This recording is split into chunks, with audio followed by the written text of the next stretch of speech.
नमस्कार दोस्तों हमारे एक व्यूअर है वेटनरी सुपर फैन और इन्होंने हमसे पूछा है कि सर डीसीआर इंजेक्शन लगाया और दूध कम हो गया, ऐसा क्यों होता है सर।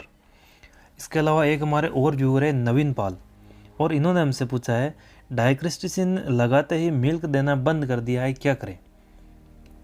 तो देखो, जब भी हम कोई एंटीबायोटिक ड्रग यूज़ में लेते हैं, कोई एंटीबायोटिक हम पशु को देते हैं तो पशु का दूध कम हो जाता है। वहाँ एक तो ये जो हम एंटीबायोटिक इंजेक्शन लगा रहे हैं, एक तो इसकी वजह से दूध में कमी आती है। दूसरा, जिस बैक्टीरियल डिजीज़ में हम ये एंटीबायोटिक लगा रहे हैं तो उस डिजीज़ की वजह से, उस बीमारी की वजह से भी दूध में कमी आती है।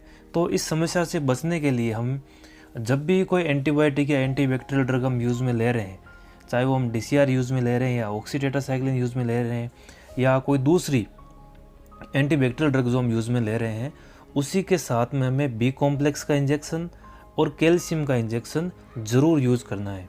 यानी जब भी दूध देने वाले पशुओं में हम एंटीबायोटिक इंजेक्शन लगा रहे हैं तो उसके साथ में बी कॉम्प्लेक्स का इंजेक्शन और कैल्शियम का इंजेक्शन ज़रूर लगाना है, ताकि दूध में जो एंटीबायोटिक की वजह से कमी होती है वो ना हो और जो बीमारी की वजह से कमी हुई है वो भी जल्दी से रिकवरी हो जाए।